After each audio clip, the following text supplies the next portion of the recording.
बिस्मिल्लाहिर्रहमानिर्रहीम। अस्सलामुअलैकुम। Good morning. City eight 10 में मैं हूँ आपकी मेज़बान सीमल हाशमी, इस दुआ के साथ कि आपका आज का दिन बखैर व आफियत गुजरे। और नाज़रीन, एक खसूसी दुआ और खसूसी मैसेज तो हम आपके लिए हर रोज़ ही लेकर आते हैं, जिसमें एक रिमाइंडर, एक अच्छी बात आपको बताई जाती है, उसके बाद खसूसी दुआ कराई जाती है। तो हर दिन एक नेकी शामिल करेंगे। वनसल्ली अला रसूलिहिल करीम, अम्मा बाद, औज़ु बिल्लाहि मिनश शैतानिर रजीम, बिस्मिल्लाहिर रहमानिर रहीम। या अय्युहल्लज़ीना आमनुत्तक़ुल्लाहा वकूनू मअस्सादिक़ीन। आज का मेरा मैसेज ये है, अपने भाइयों के नाम, बहनों के नाम देखना, अहलुल्लाह की सोहबत इख्तियार करते रहना। अब अहलुल्लाह की सोहबत से क्या मिलता है? अगर आप फूल के पास जाएं तो फूल अपनी खुशबू आपकी तरफ ज़रूर मुंतकिल करता है।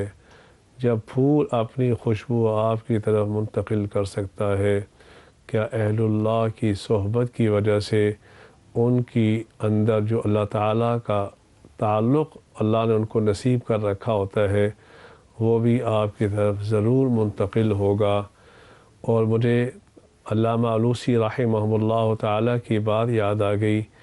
अल्लामा आलूसी फ़रमाते हैं, अहलुल्लाह के पास इतना रहा करो, खालितूहुम लितकूनू मिसलहुम, इतना उनके पास बैठा करो कि ताकि तुम उन जैसे बन जाओ। इसलिए मेरे भाइयों, मेरी बहनों, अच्छी सोहबत इख्तियार करते रहना, ताकि हमारी दुनिया भी अच्छी बन जावे, आखिरत भी अच्छी बन जाए। अल्लाह मुझे भी आपको भी अमल की तौफीक अता फ़रमाए। आमीन आमीन सुम आमीन। नाज़रीन, 9 दिसंबर है आज, और आज सुबह से ही प्रोड्यूसर मेरा सर खा रही हैं। आयशा बार बार आकर मुझे कह रही हैं, दिसंबर आ गया, सर्दी क्यों नहीं आ रही है, दिसंबर आ गया, सर्दी क्यों नहीं आ गई। ये क्या बात हुई कि रात को हम सोचें कि हम स्वेटर पहन लें या शॉल्स ले लें और दिन के औकात में गर्मी है। मौसम चेंज नहीं हो रहा है, और ये उसकी रीज़न जो है वो ग्लोबल वार्मिंग की तरफ भी जाती है, पोल्यूशन की तरफ भी जाती है, और फिर अल्लाह ताला से दुआएं करने की नौबत भी आ जाती है कि अल्लाह ताला प्लीज़ बारिश बरसा दे या मौसम तब्दील कर दे, ताकि हम इन तमाम वबाई बीमारियों से भी और अपनी फ़िज़ाई आलूदगी से भी जान छुड़वा सकें। आज मौसम कैसा रहेगा हमें मायदा बताएंगी टुडेज़ वेदर में।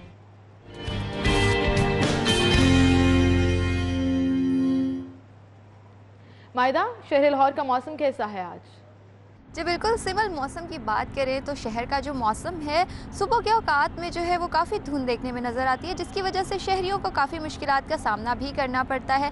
लेकिन लाहौर के शहरियों को मौसम तब्दील होने का बेसब्री से इंतज़ार है, क्योंकि दिसंबर का भी आगाज़ हो चुका है। पहले जो था मौसम तब्दील होता था और काफ़ी ज़्यादा ठंड देखने में नज़र आती थी, और लोग जो है वो ख़ासी अपनी शॉपिंग जब करते थे तो मोटे स्वेटर्स जो हैं वो ख़रीदते थे। लेकिन अभी उस तरह का मौसम नहीं आया, तो कपड़े भी नॉर्मल ही पहने जा रहे हैं। जो उन्होंने ख़रीदे कपड़े, मोटे स्वेटर्स लाइक इस टाइप के कपड़े जो थे वो अभी पहनने का खैर सीज़न तो नहीं आया, लेकिन मौसम जो है 15 से बताया जा रहा है कि 15 दिसंबर से बारिशों का आगाज़ होगा, तो ठंड में इजाफा भी देखने में नज़र आएगा। इसी के साथ जहां मौसम तब्दील नहीं हो रहा, दूसरी साइड पे जो है वो एयर क्वालिटी इंडेक्स में भी कमी देखने में नज़र नहीं आ रही। रोज़ जो शहर का एयर क्वालिटी इंडेक्स है बढ़ता चला जा रहा है। एयर क्वालिटी इंडेक्स आज भी शहर का 309 रिकॉर्ड किया गया, जो शहरियों के लिए काफ़ी ज़्यादा ख़तरनाक है। माहिरीन की जानिब से बार बार यही हदायत जारी की जा रही हैं कि अपने आप को प्लीज़ कवर करके घर से बाहर निकलें, क्योंकि ये एयर क्वालिटी इंडेक्स जो है ये तब तक कम नहीं होगा जब तक शहर में बारिशें नहीं बरसेंगी। और बारिशें जो है वो 15 से बताई जा रही हैं। महकमा मौसमियात की जानिब से आज जो ज़्यादा से ज़्यादा दर्जा हरारत रिकॉर्ड किया जा रहा है 15 डिग्री सेंटीग्रेड है, और कम से कम जो रिकॉर्ड किया जा रहा है वो 8 डिग्री सेंटीग्रेड है। इसी के साथ जो है 69 हवा में नमी का तनासुब भी रिकॉर्ड किया जा रहा है। लेकिन जो है बारिशों का आगाज़ भी नहीं बताया गया। 15 से बारिशों का आगाज़ बताया गया। जैसे ही बारिशों का आगाज़ होगा, शहरियों के लिए मौसम जो है वो खूब ठंडा होता हुआ नज़र आएगा, और इस सर्दी को शहरी जो है वो अच्छे से इंजॉय करेंगे। और जैसे ही बारिशों का आगाज़ होगा, बारिशें बरसेंगी शहर पर, तो एयर क्वालिटी इंडेक्स में भी कमी देखने में नज़र आएगी। जी शुक्रिया मायदा, आप हमारे साथ मौजूद थी। और इसी के साथ आज की टॉप स्टोरीज़ की तरफ चलते हैं। जी, आज की हमारी लीड स्टोरी जनूबी एशिया की सबसे बड़ी इलाज का बद इंतज़ामी और बद नज़मी का शिकार है। जी, मेयो अस्पताल की हम बात कर रहे हैं। इंतज़ामी अमूर को हल करने के लिए कोई इकदाम नहीं किए गए।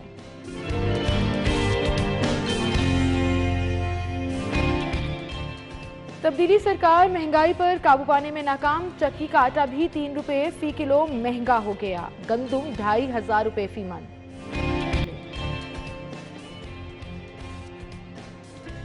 और लेस्को की जालसाजी, सारिफिन से इजाफी बिल वसूल, डिफेक्टिव मीटर्स को तब्दील करने की बजाय जालसाजी से बिलों का रिकॉर्ड मुरत्तब किया गया।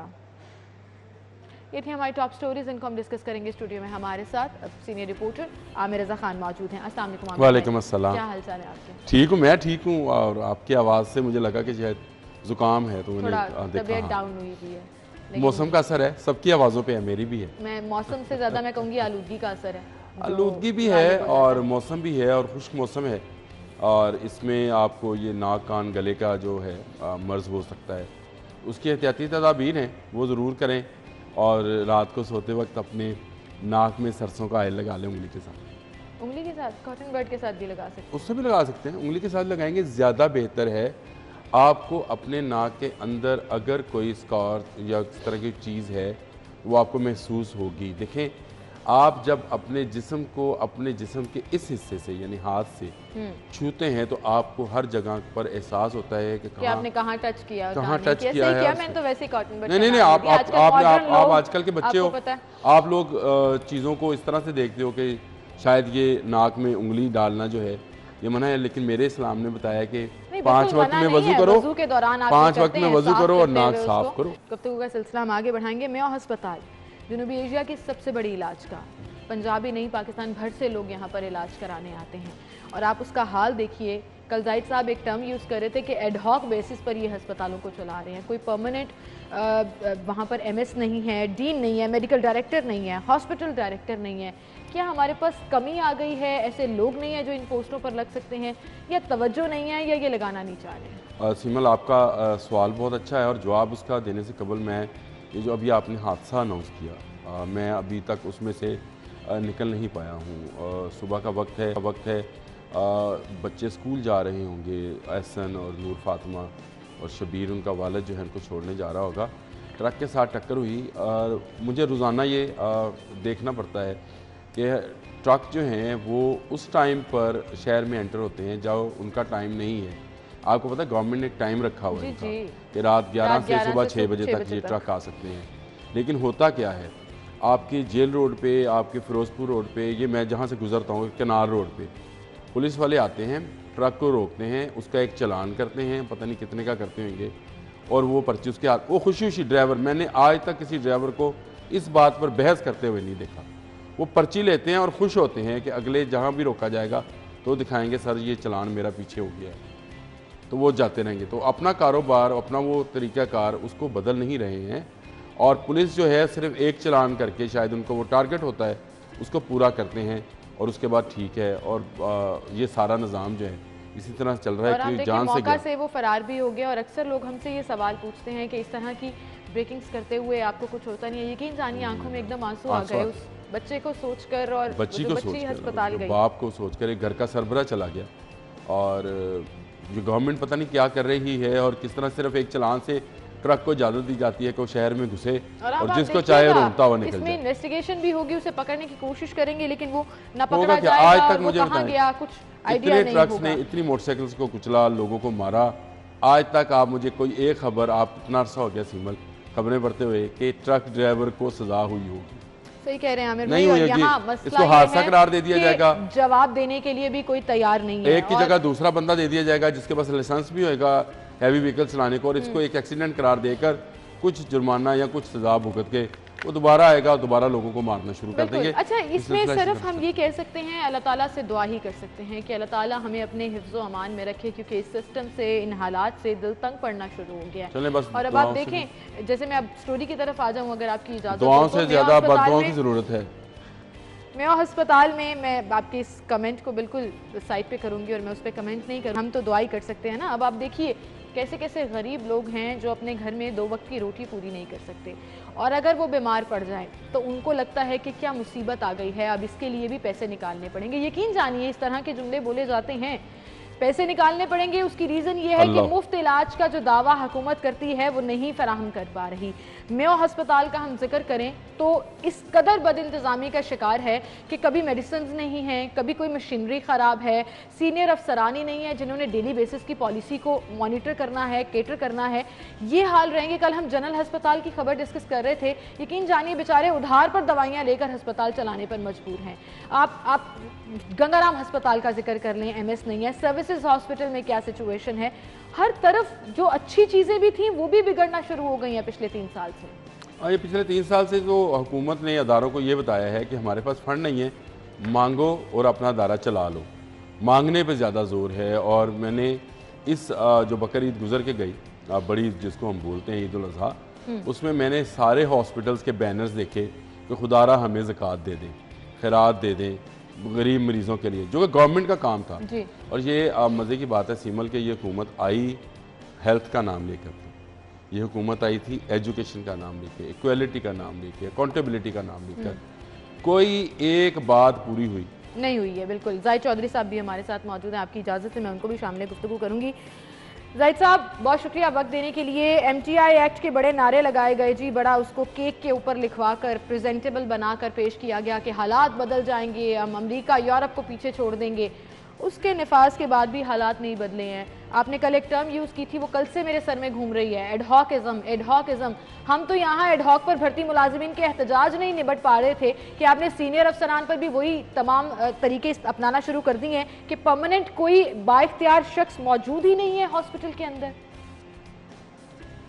जी सीमल, बिल्कुल। पहली बात तो ये कि MTI एक्ट है जो कि अस्पतालों की निजकारी के मुताबिक है, ये उन अफराद के या उन की जो रेंज की तरह है जिनका पाकिस्तान के हेल्थ सिस्टम से कोई लेना देना नहीं, और वो तमाम अफराद जो इसमें उसकी तारीफ कर रहे थे, सब वो लोग हैं जिन्होंने कभी भी सेक्टर में काम नहीं किया। पाकिस्तान में सरकारी शुबा से तो वो जानते नहीं है कि वो कितना सर्विस ओरिएंटेड है, कितना उसमें जो है सर्विस डिलीवरी की कैपेसिटी है। ये तमाम वो लोग हैं जो सेक्टर में पैसा बनाने के लिए हर उस लेवल के आगे की मेकिंग होती है। आप में भी देखें, बरकत में भी देखें कि यही लोग डोमिनेट कर रहे हैं। और ये इसका जो इसकी जो बदतरीन पिक्चर है कि हम लोग इससे बहुत ज्यादा जो है वो हम भी जो है वो क्रिटिसाइज करते रहे। तमाम जो वो अपराध जो साबिर राय हैं, जिनको बहुत फ्यूचरिस्टिक जिनकी अप्रोच है, उनकी जानिब से बार बार हुकूमत को कहा गया कि आप MTI वाला जो है वो तमाशा ना करें, जो तजर्बा बहुत बड़ा डिजास्टर होगा। और अब मेयो अस्पताल के वो MTI एक्ट जो है वो तमाम तर जो तहफात हैं, तमाम तर उसके ऊपर जो एहतजाज था उसको बाला ताक रखते हुए बर्दाश्त किया गया। 9 माह गुजर चुके हैं कि मेयो अस्पताल में ये निजीकारी का कानून लगे हुए, आज तक मेयो अस्पताल में ना इस कानून के तहत कोई रेगुलर डीन है, ना यहाँ पे मेडिकल डायरेक्टर है, ना हॉस्पिटल डायरेक्टर है, ना बाकी किसी इस्लामी ओहदे के ऊपर, किसी माली ओहदे के ऊपर परमानेंट बन रहा है। जाहिद साहब, अस्सलाम वालेकुम। ये साउथ ईस्ट सबसे करीब और सबसे बजट है, जाहिद साहब अस्सलाम वालेकुम। जो पूरे करता है। जाहिद चौधरी साहब, आप तक आवाज आ रही है? जी जी जाहिद चौधरी साहब अस्सलाम वालेकुम। बोला मैंने 3 दफा। जी आमिर साहब। जी जाहिद साहब, मुझे ये बताइए, जब भी गवर्नमेंट से बात होती है इस मौजू के ऊपर तो वो कहते हैं इडाक पर सही, लेकिन अफसरान जो है वो मौजूद हैं, डायरेक्टर मौजूद हैं, मेडिकल सुपरिटेंडेंट मौजूद हैं, कोई काम रुकता नहीं है। तो क्या इनके इडाकिज्म की वजह से काम रुक भी जाते हैं, यानी मेडिसिन नहीं ली जा सकती, इक्विपमेंट नहीं लिया जा सकता, डेवलपमेंट का काम नहीं हो सकता? कुछ इसकी भी वजाहत कर दें। देखिए आमिर साहब, जब आप लुक आफ्टर का चार्ज देते हैं या एडहॉक पे किसी बंदे को लगाते हैं तो उसका सबसे बड़ा जो मसला है वो कोई भी फ्यूचरिस्टिक अप्रोच के साथ जो है वो प्लानिंग नहीं कर पाता। उसको नहीं पता, वो अनसर्टेनिटी का शिकार है कि वो कितने दिन है, कितने घंटे है, वो इस सीट पे परमानेंट है नहीं है। फिर वो बोल्ड स्टेप्स लेने की पोजीशन में नहीं होता। वो एडमिनिस्ट्रेटिवली बड़ा जो रुथलेस कोई डिसीजन है, वो बहुत ज्यादा एक्स्ट्राऑर्डिनरी जो है वो आपने आउट ऑफ द वे जाके कोई ऐसा डिसीजन लेना है जिसमें आपकी करेज चाहिए, आपका हौसला चाहिए, आपकी हिम्मत चाहिए। जी। तो इस तरह के जो है वो हार्ड स्टेप्स वो नहीं ले पाते, और ये जो खमियाजा है वो फिर अस्पतालों में गरीब मरीज को भुगतना पड़ता बिल्कुल है। ठीक कह रहे जो हैं। अस्पताल में इस वक्त ये तमाम तर सूरत हाल, आप जो मैं ये आपको कह रहा हूँ, ये मैं शायद उसको बयान नहीं कर पा रहा। जो इस वक्त नोहा है, जो इस वक्त कसम पुरसी की हालत है मियो अस्पताल की, वो लफ्जों में बयान नहीं की जा सकती। और ये इस हुकूमत ने तमाम तर समझाने के बावजूद, वजीर सेहत को जो है वो बार बार क्वेश्चन देने के बावजूद, वफाकी हुकूमत को क्वेश्चन देने के बावजूद, ये अपनी जिद पर अड़े रहे, और उस जिद का खमियाजा आज मियो बिल्कुल अस्पताल, बिल्कुल जो कदीम इलाज का और सबसे बड़ी इलाज का है, उसमें गरीब मरीज भुगत रहे हैं। जो बिल्कुल सही। हजारों की जाहिद तादाद में वहाँ से इलाज साहब, जाहिद लेते हैं। साहब कथा कलामी माफ कीजिएगा, लेकिन आमिर भाई आप भी इस पे अपना इनपुट जरूर दीजिएगा और आपसे लूंगी। जाहिद साहब, सबसे पहले आपसे पूछूंगी, ये जो आप बात कर रहे थे कि बार बार मीडिया इसको हाईलाइट करता है, मिनिस्टर साहिबा के सामने भी लेकर आता है, लेकिन ये क्या जिद है? आप इससे अग्री करेंगे कि बहुत से ऐसे इश्यूज हैं जिस पर अगर सिर्फ सुनवाई भी हो जाए, चाहे इंप्लीमेंटेशन बाद में शुरू हो, तो हालात बेहतर हो जाते हैं। यहाँ तो मिनिस्टर साहिबा ना अस्पताल पर तवज्जो दे रही है, और अगर मीडिया उनसे उनका मौकिफ जानने की कोशिश करता है तो वो आना ही बॉदर नहीं करती है, ना सब फोन उठाती हैं, ना उनके पीआरओ कनेक्ट कर पाते हैं। ये एटीट्यूड सिर्फ हमारे चैनल के साथ नहीं, मैंने ओवरऑल भी देखा है। अगर तारीफें हो रही हो तो फौरन पहुंच जाती हैं। ये क्या एटीट्यूड है? देखें, इस वक्त शोबा सेहत में जो कुछ हो रहा है, उसमें आप वजीर सेहत की बात करें, हुकूमत पंजाब की बात करें, महकमा सेहत के दोनों महकमों की बात करें, ये अब मौजूदा हुकूमत चूंकि अपना मेजर टाइम पूरा कर चुकी है, आइंदा आने वाले 6 माह से 1 साल के दौरान ये जो गुल खिलाए गए, ये तमाम सूरत हाल आपके सामने आएगी, और शायद बहुत हद तक लोगों के जो है वो होश उड़ जाए कि यहाँ पे क्या कुछ इस सूबे में जो है वो ठीक कह रहे हैं आप, बिल्कुल ठीक कह रहे हैं चौधरी साहब, बहुत शुक्रिया आपका। लोगों के होश अभी से उड़ रहे हैं। यकीन जानिए, जब आपको सिर्फ अपने केस को, अपनी बीमारी को इन्वेस्टिगेट कर भारी भरकम टेस्ट कराने पड़ते हैं ना प्राइवेट लेबोरेटरी से, तो लोग कहते हैं चला कार चलिए क्योंकि साढ़े को पैसे नहीं है। ये हालात हैं, और लोग उस बीमारी से मेडिसिन नहीं ले पा रहे लोग, और इंसुलिन की राशनिंग कर रहे हैं। Can you imagine that? हाँ, एक दिन छोड़ के एक दिन ले लेंगे क्योंकि इतनी महंगी हो गई। ये बहुत ही क्योंकि मैं तो करता हूं,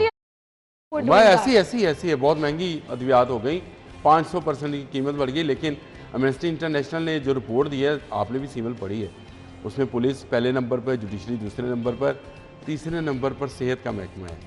और आपको पता है पंजाब जो है पाकिस्तान का 60% है, तो सबसे बुरी हालत भी पंजाब में ही है।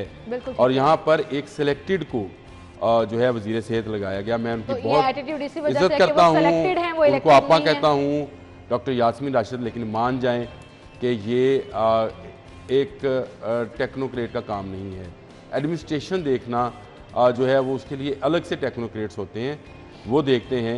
एक डॉक्टर को आपने लगाया कि शायद डॉक्टर्स के हालात बदल जाएं, आए दिन आप आईडीए देख लें, आप नर्सिंग स्टाफ देख लें, डॉक्टर्स भी तंग आ गए हैं, अब आप पैरामेडिक्स देख लें, नजर आते हैं। सब जो है वो इस बात पर है कि खुदारा डॉक्टर यास्मीन राशिद या तो सही तरीके से काम करें या फिर अपना ओहदा छोड़ दें। और मेरा मशवरा ये है कि अगर उन्होंने अगले इलेक्शन में जाना है और जीतना भी है, तो वो उनको ये सीट छोड़ के काम करना चाहिए, लोगों के काम आना चाहिए, वो जो पहले करती रही हैं। आमिर भाई, इस दफा भी वो कौन सा जीत गई थी, लेकिन उनको मिनिस्ट्री का ओहदा मिल गया, तो ये सिलेक्टेड, मैंने इसीलिए कहा इलेक्टेड नहीं है। ये जो कॉन्फिडेंस है ये कहीं ना कहीं ऑब्वियसली आड़े तो आता है। लेकिन प्लीज मैं डॉक्टर साहिबा से रिक्वेस्ट करूंगी, बड़ा अच्छी सलाम दुआ आपके साथ है, जब भी फोन हो या कहीं आपकी प्रेजेंस रिक्वायर्ड हो तो एटलीस्ट जवाब तो दिया करें, एटलीस्ट आकर जस्टिफाई तो किया करें कि इस बहरान का शिकार क्यों है ये डिपार्टमेंट।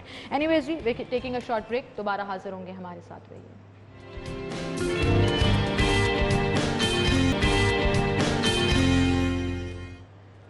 Welcome back. एक बार फिर से आपको खुशामदीद कहेंगे। तब्दीली सरकार किसी तौर सांस नहीं लेने दे रही है, और ये बात मैं सिर्फ लिटरल सांस की बात नहीं कर रही, मेटाफॉर के तौर पर भी यूज़ कर रही हूँ कि महंगाई इतनी बढ़ती जा रही है, और जब हम कहते हैं कि 2 वक्त की रोटी पूरी नहीं हो रही तो लिटरली पूरी नहीं हो रही है।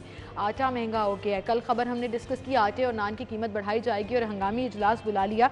चक्की का आटा 3 रुपये फ़ी किलो महंगा हो गया, गंदम 2500 रुपये फ़ी मन तक जा पहुँची है, और ये जो 3 रुपये फ़ी किलो इजाफा हुआ है ये आम मार्केट में आपको कहीं ज़्यादा मिलेगा। और चक्की का आटा वो आटा है जो आप खाते हुए सोचते हैं कि चक्की का आटा खाना है या नहीं खाना, उसमें जो मिक्सचर चीज़ें होती हैं, क्योंकि मुझे तो अंदाज़ा है पिछली दफ़ा हमने खाया तो रियलाइज़ हुआ कि ये दूसरा आटा है और फाइन आटा जो है ना वो दूसरी तरह का होता है। तो आमिर भाई कहाँ जाए बेचारा गरीब, ये तो महंगाई को किसी तौर रोक ही नहीं रहे हैं। गरीब के तो कपड़े भी उतार लेने हैं, ये मैं आपको बता रहा हूँ सच। ये खाना शाना छोड़ दें आप, अपनी इज्जत और शर्म को जो है उसको भी ढांपना जो है आपके लिए मुश्किल हो जाएगा। अभी तो हो गया ना, लंडे में अभी भी अगर प्रोग्राम आपको 1500-1800 रुपए का कोट अभी मिल आप रहा है, प्रोग्राम के तो गरीब शुरू आदमी बेचारा सर्दियों में किस तरह अभी तंग आप झांपेगा? प्रोग्राम के शुरू में कह रही थी कि आयशा ने बताया कि सर्दी नहीं आ रही।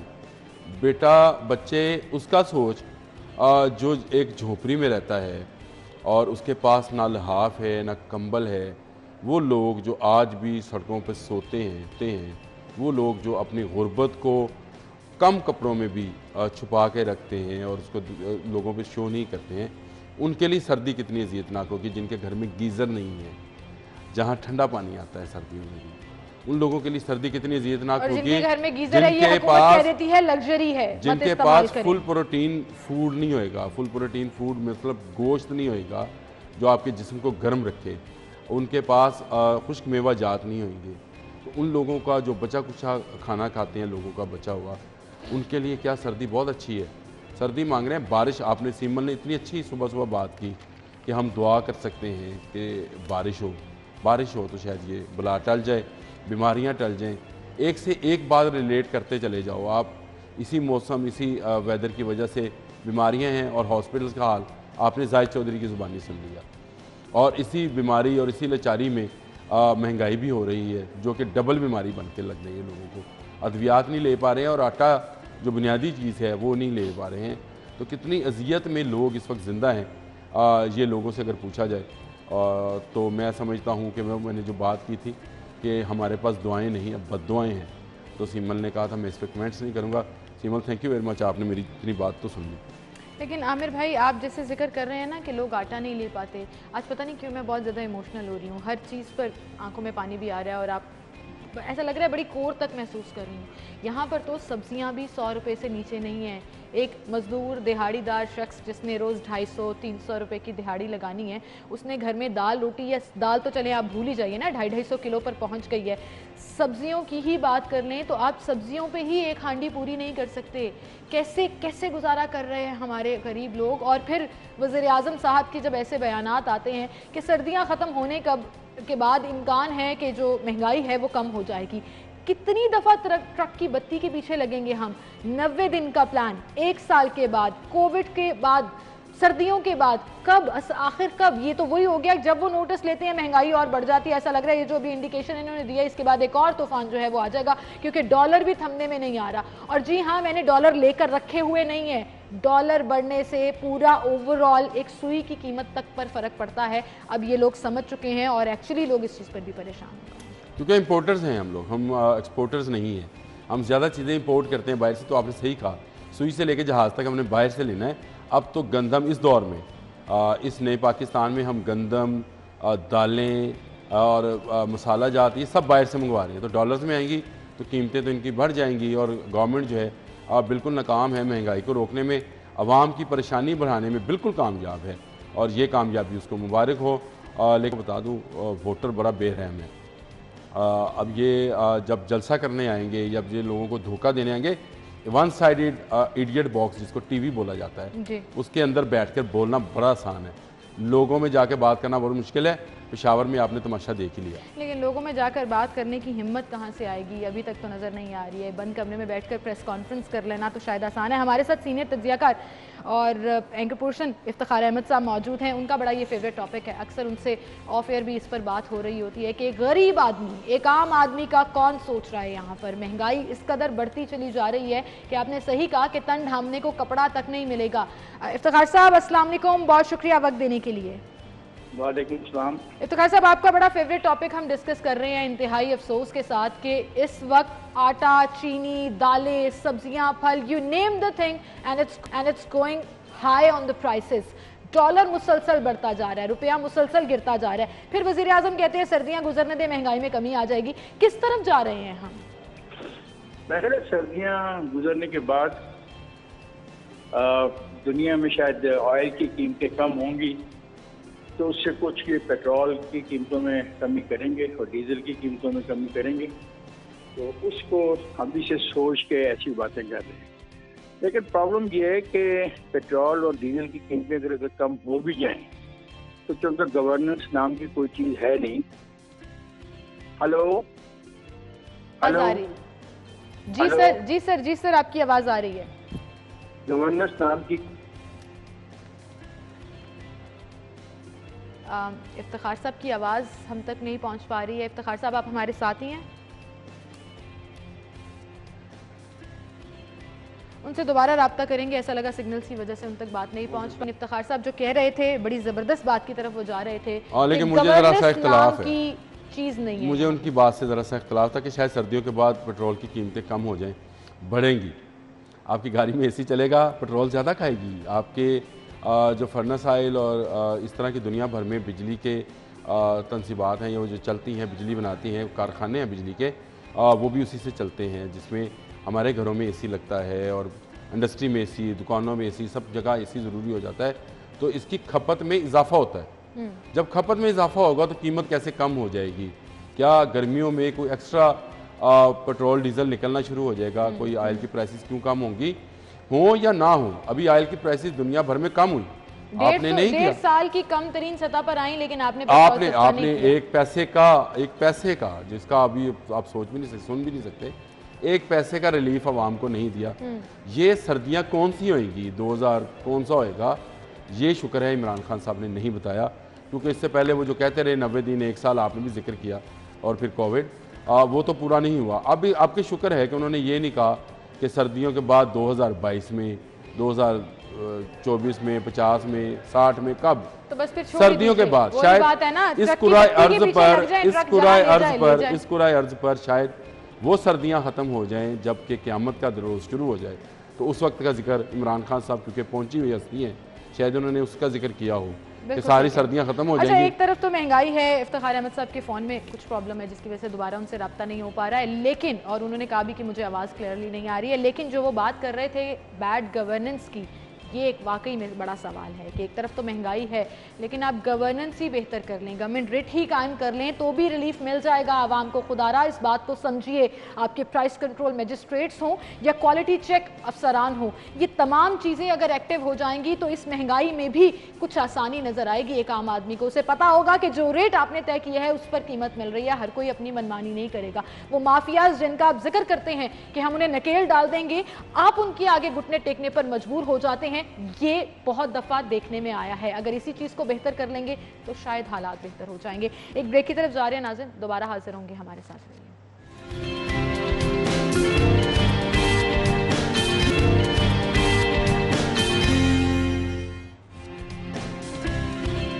Welcome back. एक बार फिर से आपको खुशामदीद कहेंगे। तारीफ की है। अगली खबर की तरफ मैं चलूंगी, लेकिन मुझे पता है आमिर भाई को उस पर बड़े जोर से कमेंट्स आए हुए हैं और वो देना भी चाह रहे हैं। मुझे बड़ी खुशी होती है जो ऐसे कॉम्पिटेंट ऑफिसर्स होते हैं जिन पे ना सिर्फ आपका सिस्टम एतमाद करता है बल्कि वो डिलीवर करने की फुल कैपेसिटी रखते हैं, and they have proven themselves more than once.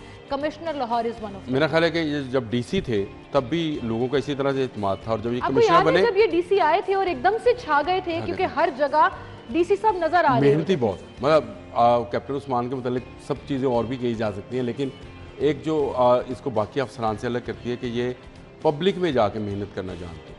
वो पब्लिक को ऐसा कमिश्नर, ये जितने आते हैं ये बाबू लोग हैं जो कि अंग्रेज के दौर में थे, उस तरह के कमिश्नर होते हैं। अच्छा, ये पब्लिक है। मैंने इनको बुलाया अपने वहाँ पे कोविड के लिए, वो इफ्तिताह के लिए, तो ये लोगों में उसी तरह से अवेयरनेस दे रहे थे जैसे कोई टीचर होता है, जैसे कोई।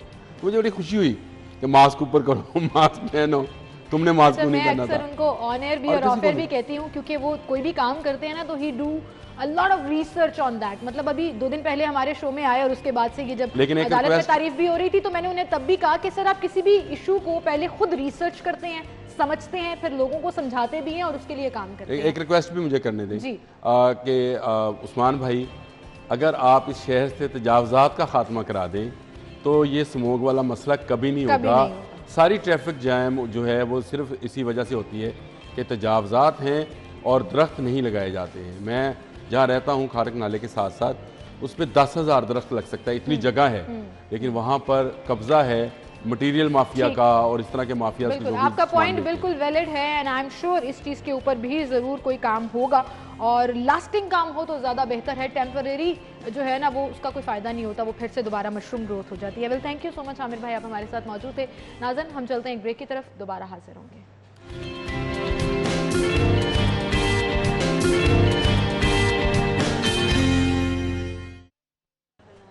Welcome back. एक बार फिर से आपको खुशामदीद कहेंगे। नाज़न आज हमारे साथ स्टूडियो में मेरी फेवरेट गेस्ट मौजूद हैं और मैं ये हमेशा जब भी वो आती हैं या उनकी गैर मौजूदगी में बात होती है तब भी ये कहती हूँ, and I truly admire her and she is inspiration not just for me, for everybody.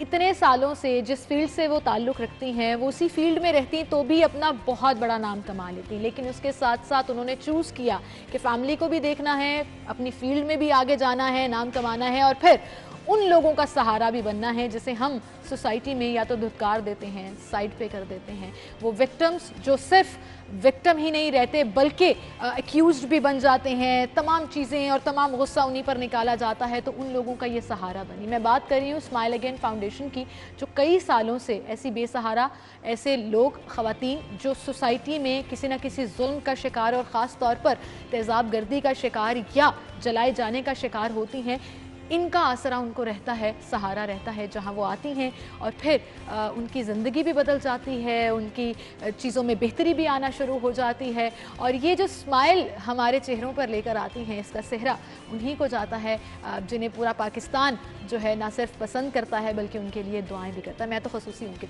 लिए दुआ करती हूँ। मुसरत मिसबा साहिबा हमारे साथ स्टूडियो में मौजूद हैं। मुसरत आपा, और मैं बड़े प्राउडली कहती हूँ कि वो मेरी आपा हैं। अस्सलाम वालेकुम। वालेकुम अस्सलाम। क्या हाल चाल है? शुक्र अल्लाह। जितनी मैंने तारीफ़ें की, मैं चलती रहती तो शायद प्रोग्राम का टाइम शर्मिंदगी हो जाती है। आप डिज़र्व करती हैं माशाल्लाह माशाल्लाह। ओवर द इयर्स आपने जितना काम किया वो आपकी तारीफ़ खुद बोलता है। मैंने आपको कभी नहीं सुना मैंने ये किया, मैंने ये किया, मैंने ये किया, नहीं, लोग कह रहे होते हैं और सबसे बड़ी तारीफ़ ये होती है। कैसी हैं आप? ठीक है।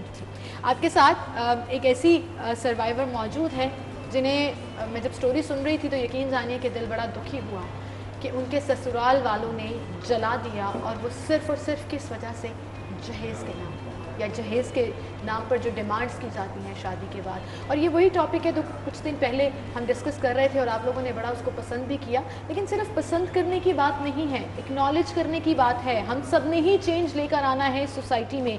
सो मार्गरेट भी हमारे साथ मौजूद हैं, उनकी स्टोरी भी हम आपके साथ शेयर करेंगे। अस्सलाम वालेकुम मार्गरेट, क्या हाल चाल है? ठीक है, बिल्कुल। अब आपसे शुरू करेंगे।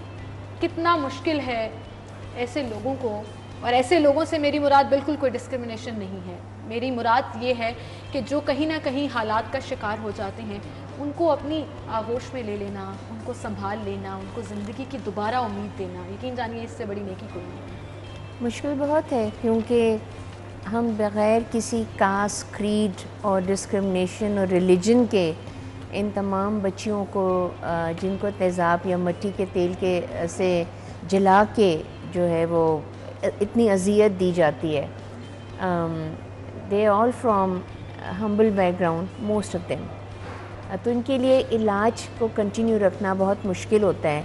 और एक बच्ची के एक ऑपरेशन से कुछ नहीं होता, बहुत सारे ऑपरेशंस के बाद भी वो बेहतर लगती है, नॉर्मल कभी नहीं हो पाती। फिर जैसे अभी आपने कहा कि हम बात कर लें, लेकिन इसके जो वजूहात हैं उसका तदारुक क्या है, तो उसके लिए हमें हमेशा काम करते रहना पड़ता है। उसके ख़िलाफ़ आवाज़ उठानी, उसके बारे में अवेयरनेस लोगों को देनी, ऐसे हादसात हो जाएं तो सबसे पहले क्या चीज़ करनी चाहिए, ये तमाम चीज़ें चल रही हैं। बेहतरी की तरफ कभी लगता है हो रहा है, कभी लगता है कि कुछ फ़र्क ही नहीं पड़ रहा है, लेकिन मुझे ये पता है कि हम लोग जब तक खड़े नहीं होंगे, जब तक हम आवाज़ नहीं उठाएंगे, जब तक ये बच्चियां बहादुरी से आगे नहीं आएंगी, चाहे जो भी उनके साथ हुआ है, जो भी रीज़न है, चाहे जहेज़ है, बेटियां पैदा करना है, शादी से इनकार करना है, कोई गलत प्रपोज़ल जो उन्होंने मना कर दिया, या जायदाद का, जब तक ये अपने अंदर वो मजबूती नहीं लाएंगी, जब तक हम इसको नहीं रोक सकते। बिल्कुल इसको नहीं रोक सकते, लेकिन एक चीज़ ज़रूर हुई है ओवर द ईयर्स, हम जैसे अक्सर ये कहते हैं कि शायद केसेस ज़्यादा होना शुरू हो सकता है कि ज़्यादा होना शुरू हो गए हों, लेकिन उसकी जो बेसिक फैक्टर है वो ये है कि रिपोर्ट होना शुरू हो गया, ऑन रिकॉर्ड आना शुरू हो गया, ये भी बड़ा मैटर करता है। मार्गरेट, आपकी तरफ मैं आऊँगी, अपनी स्टोरी के बारे में थोड़ा सा बताइएगा, क्या हुआ, कितना अर्सा हुआ था शादी को, क्यों ये सब हुआ? मेरी शादी को 1 साल हुआ था, तो यही था कि 4-5 माह के बाद ससुराल वालों की डिमांड शुरू हो गई। फ्रिज नहीं है, बाइक नहीं है, ये चीज़ नहीं है। कभी ये होना कि मेरे अब्बू से पैसे ले लेना है, मुझे नहीं पता। जब पता चलता तो मैं पूछती थी तो इस पर मार कूट कर अम्मी के घर भेज देते थे। तो उनकी यही डिमांड बढ़ती गई। जब मैं अम्मी के घर पे एक बार गई हुई थी, उन्होंने मार के घर से निकाला था, तो मैं आई तो मैं सो रही थी। मेरी सास सुबह 3 बजे आई, कहती बेटा मुझे दे दो। मैंने अपना बेटा उसे दे। बेटा भी है? हाँ जी, मेरा 3 माह का तब बेटा था। तो मेरी सास जो उसे ले गई है और कुछ देर के बाद मैं सो गई थी, 4 बजे का टाइम था। तो एकदम से मेरे रूम में आग लगी हुई। जब मैं उठी तो मेरा रूम भी लॉक है, लाइट भी बंद है। जब मैं लाइट जला रही हूँ, लाइट भी नहीं जल रही और पूरे रूम के अंदर आग लगी हुई थी। उसी आग के ऊपर मैं बेहोश होकर गिर गई थी और मेरा सारा फेस और मेरी 45% बॉडी जो इससे बर्न हुई है। अब देखिए, ये तो एक स्टोरी है और हम इतनी कितनी कहानियाँ ऐसे सुनते हैं। कैसे रब्ता किया आपने स्माइल अगेन फाउंडेशन का, आपको कैसे पता लगा? मैं पहले तो बहुत रोती रहती थी घर में कि कोई सहारा हो मेरा, क्योंकि मेरी फैमिली ससुराल वालों ने निकाल दिया आपको? हाँ जी, क्योंकि फैमिली वालों कितने अच्छे हालाती थे। तो अबू कहते कि जा तो मैं केस कर सकता हूँ या इलाज कर सकता हूँ। मेरा बेटा जो था वो ससुराल वालों के पास था, तो मैंने कहा कि मुझे इलाज नहीं चाहिए, केस चाहिए। बल्कि मेरी नेक ख़त्म हो चुकी थी, कुछ खाया नहीं जाता था। तो मैंने कहा कि मुझे मेरा बेटा चाहिए।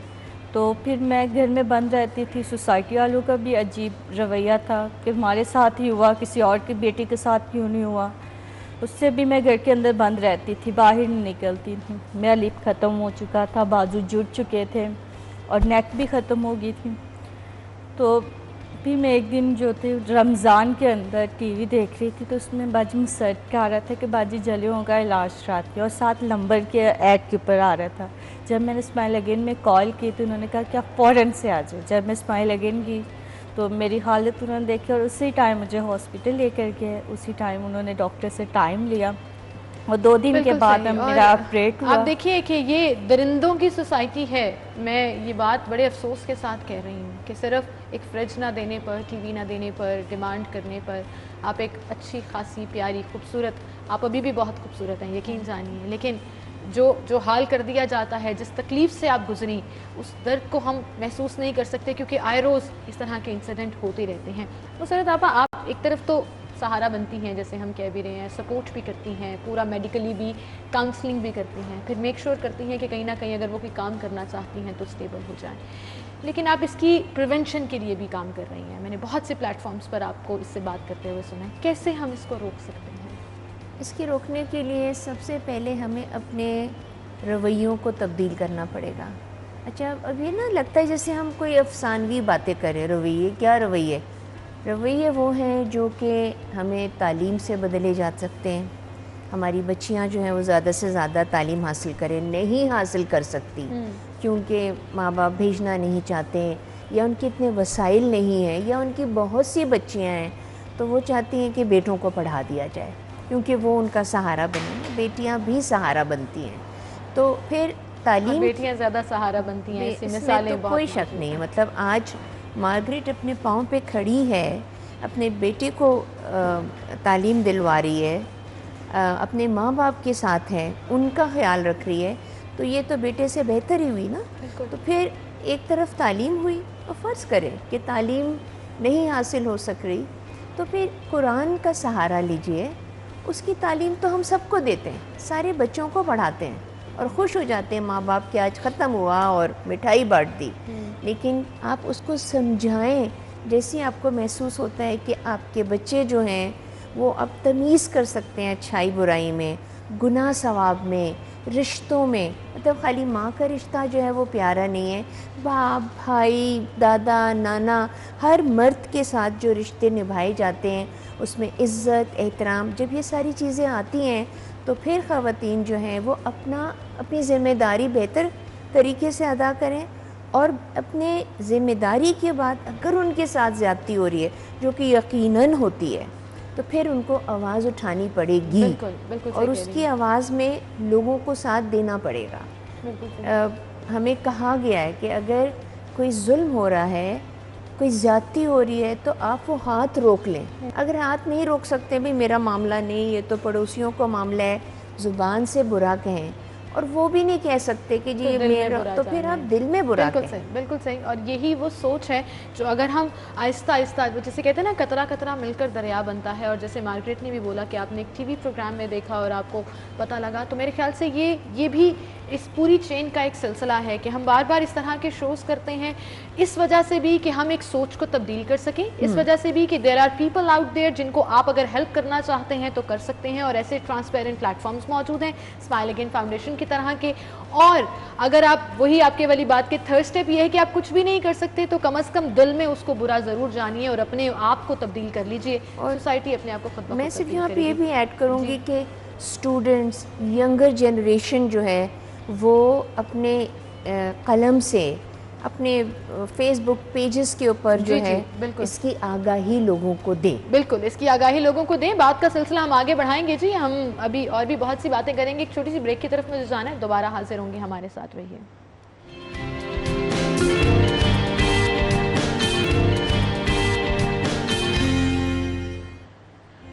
Welcome back. एक बार फिर से आपको खुश आमदीद कहेंगे और गुफ्तगू का सिलसिला हम आगे बढ़ाएंगे। मार्गरेट, आपकी तरफ में आना चाहूँगी। जैसे अभी आपा बात करी थी कि ये आपका सिर्फ इलाज नहीं कराया जाता, आपको बेहतर ज़िंदगी की तरफ नहीं लाया जाता, बल्कि एक्चुअली आपको सपोर्ट बनाया जाता है घर वालों की, ताकि घर वाले प्यार तो करें ही, सहारा तो दें ही, लेकिन उनके लिए आप एक इज़्ज़त और फ़ख्र का मकाम भी हो कि आप अपनी फैमिली को चला रही हैं। तो आपको वो एक, ये कॉन्सेप्ट आपा ने मुझे बहुत दफ़ा समझाया और मेरी हमेशा दिल से दुआ निकलती है कि अल्लाह ताला आपको सलामत रखे। अभी भी आप काम कर रही हैं, क्या काम कर रहे हो और कितना अरसा हो गया? ये 5 साल हो गए। मैं ब्यूटिशियन हूँ और मेट्रोप्लेक्स हेड ऑफिस पे जॉब कर रही क्या हूँ। बात है, ज़बरदस्त। और ज़्यादातर क्या सर्विसेज देते हो कस्टमर्स को? मेरे ज़्यादातर जो है वो ब्लो ड्राई हैं, हेयर स्टाइलिंग, और उसके साथ स्किन में मैं काम करती हूँ। स्किन में भी काम करती हूँ और मैनिक्योर, मैनिक्योर पेडिक्योर भी करती हैं। और अभी ब्रेक में मैं इनके हाथों की तरफ देख रही थी, जैसे इन्होंने बताया ना कि इनके बाजू बिल्कुल जुड़ गए थे, और I am sure it took a lot of surgeries के, जिसके बाद इनके हाथ इस तरह से हुए हैं। लेकिन इसके बावजूद अगर ये इतनी ज़बरदस्त सर्विसेज फराहम कर रही हैं, मैनिक्योर पेडिक्योर स्किन, क्योंकि ये सब हाथ का ही कमाल होता है। आप ऐसे लोग जो हैं, वो जिन लोगों को अवेयरनेस होती है या जो इनसे मिलते जुलते रहते हैं, जो समझते हैं, वो तो बड़ा प्यार से ट्रीट करते हैं और एक्सेप्ट भी करते हैं और कराना भी चाहते हैं। But there is a major percentage अभी भी जो थोड़ा रिलक्टेंट फील करते हैं कि हमने नहीं कराना, जी। We need somebody else. आपको ये देखने में मिलता है डिप्लेक्स के अंदर कि यहाँ पर मार्गरेट जैसी और बहुत सी बच्चियाँ काम बच्चियाँ करती हैं हैं। जो काम कर रही हैं? बिल्कुल मिलता है, क्योंकि क्लाइंट, ये वही वाली बात है कि रवैये जो हैं वो ना चाहते हुए भी उनके नेगेटिव होते हैं, किसी और से करवा दें। ठीक है, क्यों करवा दूँ? आप उनको मौका दीजिए, अगर काम अच्छा ना हो आप पैसे ना दीजिए, तो यही होता है ना। बिल्कुल। लेकिन जब इतना अच्छा काम कर रही है तो आपके उसको इनकरेज करना जो है वो भी उसके लिए अच्छा है। आप जो सदका जारिया दे रही हैं इसकी दुआओं की सूरत में, और जो आप सवाब कमा रही हैं उसका तो वो तो कोई अंत ही नहीं है हिसाब ना ही नहीं उसका। रख हाँ, सकते आप। तो अब ये बच्चियों के साथ जब कोई क्लाइंट नहीं मानते कि नहीं प्लीज़ किसी अच्छा, और, अभी भी ये होता है? अभी भी क्योंकि ऐसा होता मुझे लगता है शुरू में तो बहुत ज़्यादा रेजिस्टेंस नहीं, थी। शुरू में बहुत था, लेकिन अभी भी ऐसी जब बात होती है तो मैं उनसे कहती हूँ, देखिए आपके पास चॉइसेस हैं, आप कहीं और चले जाइए। ठीक है कभी ना? ये फील नहीं हुआ कि इससे मेरा बिजनेस सफ़र करेगा या कुछ? नहीं, मुझे पता है, मुझे अल्लाह ताला जो नवाज रहा है वो इनकी वजह से, क्योंकि इनकी मौजूदगी जो है वो मेरे लिए मुझे खुशी देती है, मेरी बरकतें इनकी वजह से हैं। ये इसमें कोई शक नहीं है, कोई शुबा नहीं है। बिल्कुल सही। अब ये जो काम आप निकी का कर रही हैं, इसमें I am sure a lot of people support you.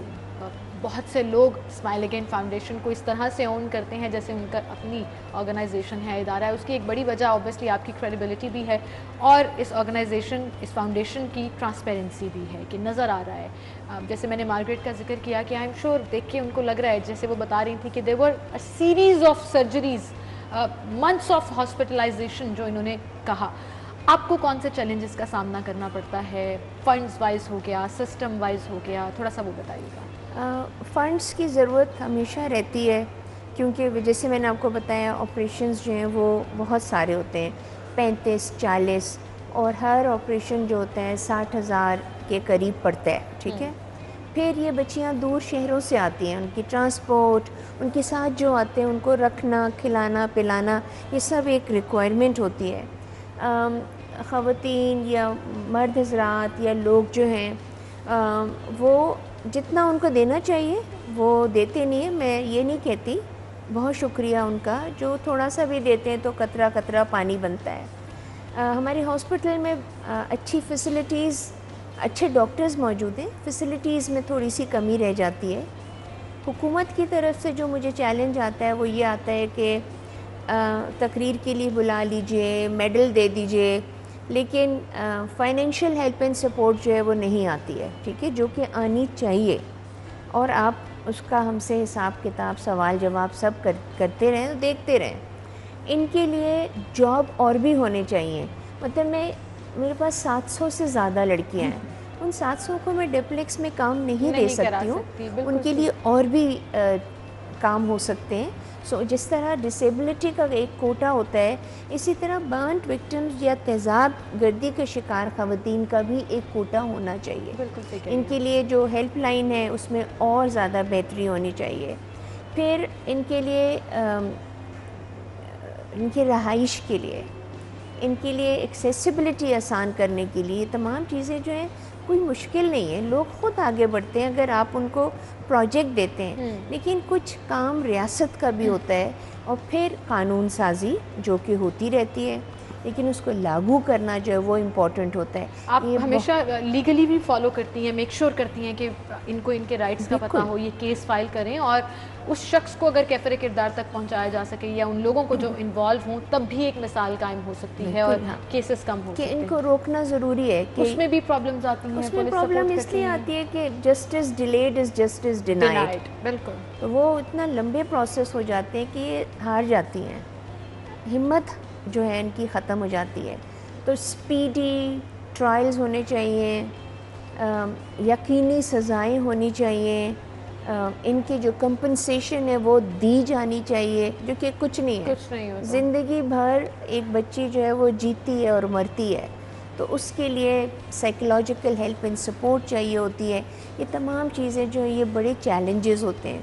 फिर इनका दिल बहुत खफा होता है कि हमारे ही साथ ये क्यों हुआ, तो फिर उनको एक पॉजिटिव साइड पे लेके जाना इज़ अनदर चैलेंज, ठीक है ना। अब हमारे पास मुसलमान बच्चियां भी हैं, क्रिश्चियन बच्चियां भी हैं और हिंदू बच्चियां भी हैं, तो उनको उनके हिसाब से आगे लेके जाना जो है वो बहुत इम्पॉर्टेंट हो जाता है। बिल्कुल सही। और आपके इसी मैसेज को मैं आगे भी लेकर चलूँगी और मैं गवर्नमेंट से रिक्वेस्ट करूँगी कि ये आपकी तवज्जो का मुंतज़िर है, ये पूरा एक जो सर्कल जिसका हम जिक्र कर रहे हैं, ये इदारा आपकी तवज्जो का मुंतज़िर है किसी भी तरह से, चाहे आप सपोर्ट वाइज, आप फैसिलिटीज़ वाइज, फंड्स वाइज, मैं कहूँगी किसी भी तरह से अगर आप इस पर तवज्जो दें तो यकीन जानिए कि इनकी ज़िंदगियाँ बहुत बेहतर हो सकती हैं। हम जैसे आम लोग रो रहे होते हैं, एंजाइटी का शिकार हो जाते हैं, डिप्रेशन का शिकार हो जाते हैं, हाय लुट गए, मर गए, पता नहीं क्या हो जाएगा, रो रो के पागल हुए हुए होते हैं। हम जैसे आम लोग, तो ये लोग तो बहुत स्पेशल हैं, इनको हिम्मत चाहिए दोबारा ज़िंदगी की तरफ वापस आने के लिए, अपने आप को एक्सेप्ट भी करना है और मेक श्योर करना है कि दुनिया में भी उनको एक्सेप्ट किया जाए। ये बहुत बड़ी बात है। साइकोलॉजिकल कंसल्टेंसी भी प्रोवाइड कराती हैं आप, साथ साथ पूरा काउंसलिंग चल रही होती है, फैमिली की भी, विक्टिम्स की भी। आपको इसका फ़ायदा हुआ था मार्गरेट? सबसे पहले तो ये बताएं। मुझे बहुत फ़ायदा हुआ कि मुझे किसी के आगे हाथ नहीं करना पड़ता, मैं किसी की मुहताज नहीं हूँ, मैं अपनी मेहनत से कमा भी रही हूँ और अपनी फैमिली को भी चला रही हूँ। और इसके साथ कि मेरा इलाज नामुमकिन था कि मेरी फैमिली शायद घर भी बेच लेते तो इतना अच्छा इलाज नहीं हो सकता था मेरा, लेकिन वो भी हुआ इसके साथ। और मैडम जो है साथ साथ मेरे बेटे की फ़ीस है, हर एक मेरी सैलरी लेता है, सैलरी पैकेज भी है, मुझे कमीशन भी दिया जाता है मेरी सर्विस पे, उसके अलावा भी मेरी फैमिली का ख्याल रखा जाता है, मेरे बेटे का। आप इस पर प्लीज़ एम्बैरस नहीं हो, ये वो तारीफ़ें हैं जो आप डिज़र्व करती हैं और ये उन्हीं की ज़बानी में सुन रही हूँ। ऐसा नहीं है कि ये मैं बोल रही हूँ क्योंकि लोग कहेंगे कि इनकी तो फेवरेट हैं तो ये बोलेंगी। आप एक्चुअली जहाँ भी जाती हैं अब लोग आपकी एहतराम में खड़े भी हो जाते हैं, क्योंकि अल्लाह ताला ने आपको वो ब्रिज बनाया है कि आपने इन लोगों के लिए तमाम वसाइल प्रोवाइड करने हैं। क्या कहना चाहेंगी आप लोगों को जो इस खूबसूरत फैमिली का हिस्सा बनना चाहते हैं, स्माइलिंग एंड फाउंडेशन में अपना रोल प्ले करना चाहते हैं? एंड देन अगेन ये 100,000, 10,000, 1 लाख रुपए की बात नहीं है, ये आपकी नीयत की बात है, कॉन्टिन्यूटी की बात है कि आप कितना सपोर्ट करना चाहें। वो नीयतें और फिर उसका हिसाब तो अल्लाह ताला देता है। प्लीज़ मेरी वेबसाइट को विज़िट करें, उसमें तरीक़ाकार लिखा हुआ है कि किस तरह से आप मदद कर सकते हैं। बहुत सी दफ़ा सिर्फ पैसे नहीं बल्कि आपका हुनर अगर है तो आप उसको सिखा के उनको आगे बढ़ने में मदद दे सकते हैं। और इंतज़ार ना करें कि रमज़ान आए तो मैं ज़कात दूँ, रमज़ान आए तो मैं खैरात दूँ। सदका, खैरात, ज़कात पूरे साल दिया जाता है। और ये भी मत सोचें कि एक लड़की को इतना सारा दे दूँगी तो या दे दूँगा तो बाकी तो मैं किसी स्कूल में दे देता हूँ। अल्लाह ताला नियत देखते हैं, अल्लाह ताला नंबर नहीं देखते हैं। सही बात है। सो डेप्लिक स्माइल अगेन फाउंडेशन आपके सामने है, आइए, इनसे मिलें, इनसे बात करें, इनके दुख दर्द को उनका सहारा बने। बिल्कुल, आप अगर कुछ भी नहीं कर सकते तो जाकर सिर्फ छोटी सी कोई भी सलून की सर्विसेज भी करवा लेंगे इनसे, तो इनका दिल इतना खुश हो जाएगा। आपकी वो स्माइल जो आप इनको देखकर करते हैं, एक छोटी सी हक जो आप इनको जाकर देते हैं, वो इनके पूरे दिन का हौसला बढ़ा देते हैं। और बड़ी हिम्मत है जी आपकी, और आप जैसी बहुत सी ख़वातीन जो अपने पैरों पर दोबारा खड़ी हुई, ज़िंदगी की तरफ वापस आई, वो मुझ जैसी आम लोगों के लिए बहुत बड़ी मिसाल होती है कि अगर आप कर सकती हैं तो फिर हम तो पहाड़ पे भी चढ़ सकते हैं, हम तो आपके लिए भी खड़े रहेंगे। Thank you so much Margaret, आपकी तशरीफ़ आवरी के लिए, और आपका बहुत शुक्रिया। जज़ाकल्लाह तो है ही कि अल्लाह ताला आपको जज़ा देगा, लेकिन इस दुनिया में और पाकिस्तान के लोग जिस तरह से आपको दुआएं देते हैं, इंशाल्लाह वो दुआओं का सिलसिला भी जारी रखेगा। अल्लाह ताला आपको सलामत रखे। बहुत शुक्रिया जी। इसी के साथ नाज़रीन हम एक ब्रेक की तरफ चलते हैं, दोबारा हाजिर होंगे।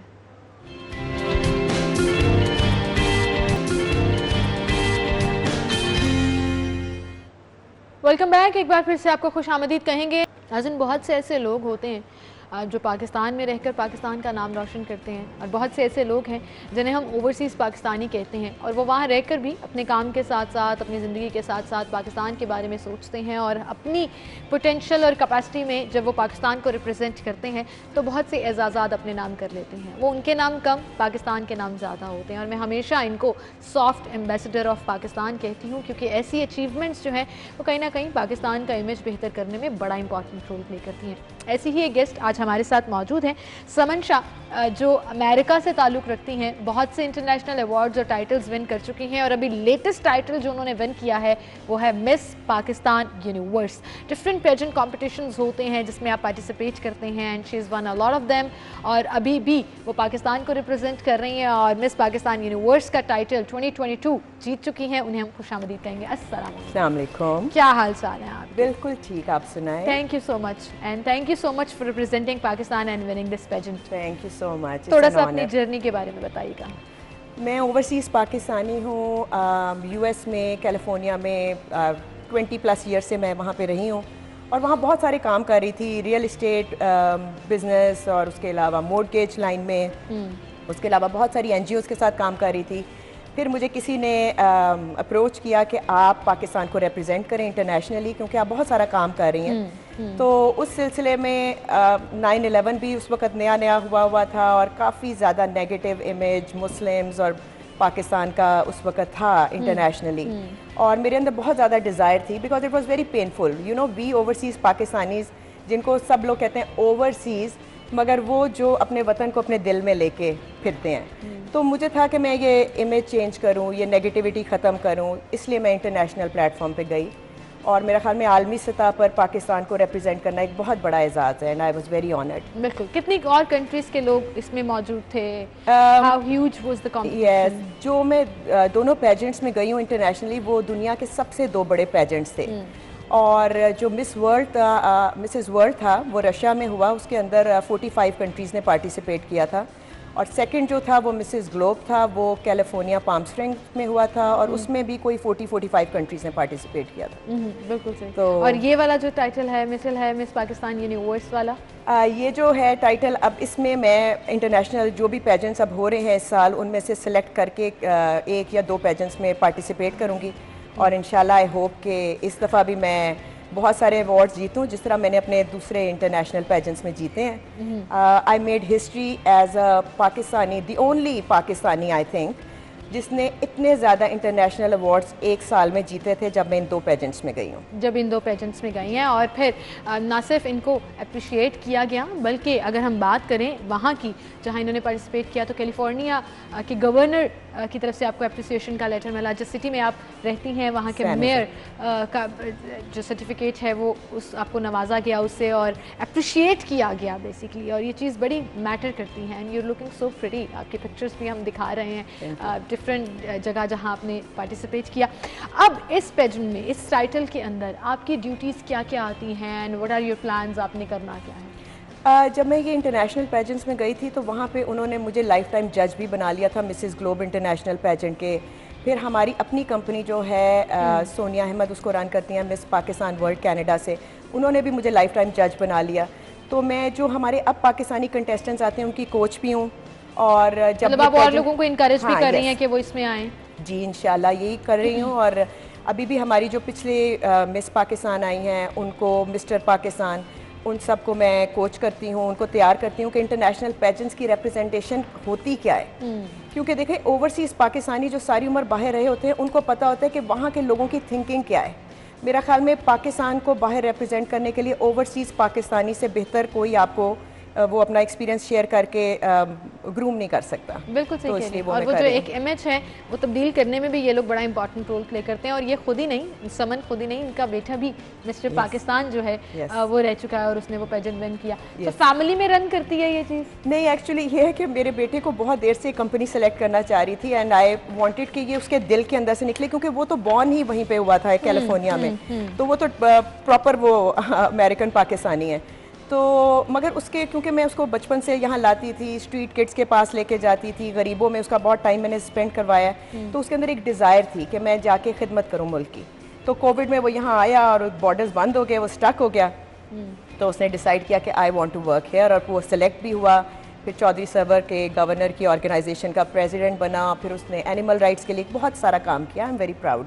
बिल्कुल, और ये बड़ी ज़बरदस्त चीज़ है। आपने बहुत सी बुक्स भी लिखी हैं और अपनी ऑटोबायोग्राफी भी लिखी है ताकि लोग और इसको पढ़ें, समझें और इंस्पिरेशन भी लें।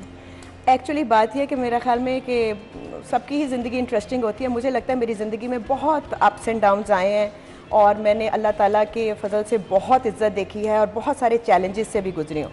और मेरा ख्याल था कि अपनी ज़िंदगी को खोल के लोगों के सामने रखने से आप स्पेशली पाकिस्तानी वेमेन को इंस्पायर करेंगे, और जो ओवरसीज़ लोग हैं, जो दुनिया में लोग हैं जिनको पाकिस्तानी वेमेन के बारे में कुछ नहीं पता और वो अभी तक समझते हैं कि they are confined in 4 walls और उनको कोई आज़ादी नहीं है, ना वो काम करती हैं, ना वो एजुकेटेड हैं।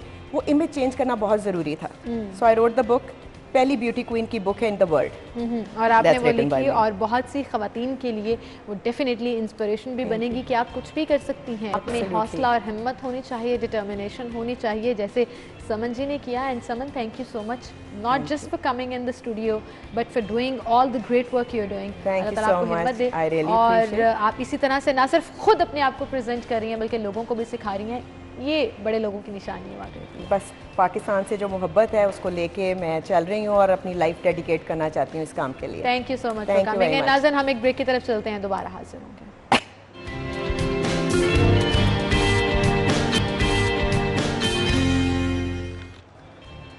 Welcome back. एक बार फिर से आपको खुशामदीद कहेंगे, कुछ सेगमेंट शामिल करेंगे, लेकिन सेगमेंट से पहले हम एक ऐसे ब्रांड की बात करेंगे जो मेरे पास इस वक्त यहाँ पर मौजूद है, हील्स। हील्स एक ऐसा ब्रांड है जिसने चंद ही सालों में आपके दिलों में जगह बना ली है और उसकी सबसे बड़ी वजह उसकी क्वालिटी और वैरायटी है। और डेफिनेटली जब भी सीज़न चेंज होता है तो हम कोशिश करते हैं कि वार्डरोब के साथ साथ शूज़ भी चेंज हो जाएं। हम ओपन चप्पल से पम्प्स की तरफ आ जाते हैं, कुछ कवर्ड शूज़ की तरफ भी आ जाते हैं। तो हील्स की नई वैरायटी जो है is available online and in their stores. आप शॉपिंग कर सकते हैं जाकर, और क्योंकि बड़ी इकनॉमिकल भी हैं और बड़ी ज़बरदस्त क्वालिटी रखती हैं। इसी के साथ हमारे लेजेंड सिंगर और सुरों के सुल्तान जिन्हें कहा जाता है, राहत फ़तेह अली खान की सालगिरह है जी आज, और वो 47 बरस के हो गए। पाकिस्तान और भारत समेत कई मुल्कों में उन्होंने अपने फ़न का जादू जगाया और पूरी दुनिया में उनके मद्दाह मौजूद हैं जो आज उन्हें मुबारकबाद दे रहे हैं। हसनैन हमारे साथ मौजूद हैं सब्ज़ी मंडी से, उनसे भी जान लेते हैं। हसनैन, बताइएगा इस वक्त क्या सूरत हाल देख रहे हैं आप?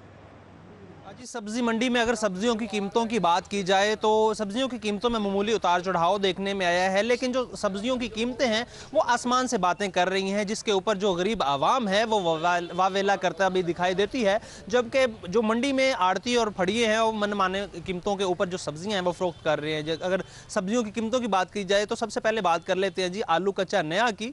आलू कच्चा नया जो है वो 2 रुपये इजाफा के बाद 57 रुपये फ़ी किलो में फरोख्त हो रहा है। इसी तरह अगर बात की जाए जी प्याज की, तो प्याज की जो कीमतें हैं वो मुस्तहकम है, 32 रुपये फ़ी किलो में फरोख्त हो रहा है। इसी तरह जो टमाटर है जो दर्जा अव्वल है 5 रुपये इजाफा के बाद उसकी जो नई कीमत है जी वो 95 रुपये फ़ी किलो है। इसी तरह अगर दूसरी सब्जियों की अगर बात की जाए तो उनमें जो लहसुन है कीमत मुस्तहकम है 280 रुपये फ़ी किलो। धनिया की बात की जाए 2 रुपये इजाफा के बाद 52 रुपये फ़ी किलो में फ़रोख्त हो रहा है। जो अदरक चाइना है जी 10 रुपये इजाफा के बाद 310-320 रुपये फ़ी किलो में फ़रोख्त हो रही है। इसी तरह अगर बात की जाए मेथी की तो कीमतें मुस्तहकम है, 52 रुपये फ़ी किलो में फ़रोख्त हो रही है। बैंगन 3 रुपये कमी के बाद 41-42 रुपये फ़ी किलो में फ़रोख्त हो रहे हैं। अगर दूसरी सब्जियों की बात कर ली जाए तो जो फूल गोभी है उसकी कीमत मुस्तहकम है, 20 से 25 रुपये फ़ी किलो में फ़रोख्त हो रही है। जो सब्ज़ मिर्च है जी उसमें 3 रुपये इजाफा हुआ है, वो 93-95 रुपये फ़ी किलो में फ़रोख्त हो रही है। इसी तरह अगर बात की जाए टिंडियाँ जो देसी हैं उनकी जो कीमतें हैं वो मुस्तहकम है, 52 से 55 रुपये फ़ी किलो में फ़रोख्त हो रही हैं। दीगर सब्जियों में जो हसनैन, बहुत शुक्रिया आपका, आप हमारे साथ मौजूद थे। इसके साथ ही नाज़रीन आपसे इजाज़त चाहूँगी, इंशाल्लाह कल मुलाकात होगी। अपना ख्याल रखिएगा, अल्लाह हाफ़िज़।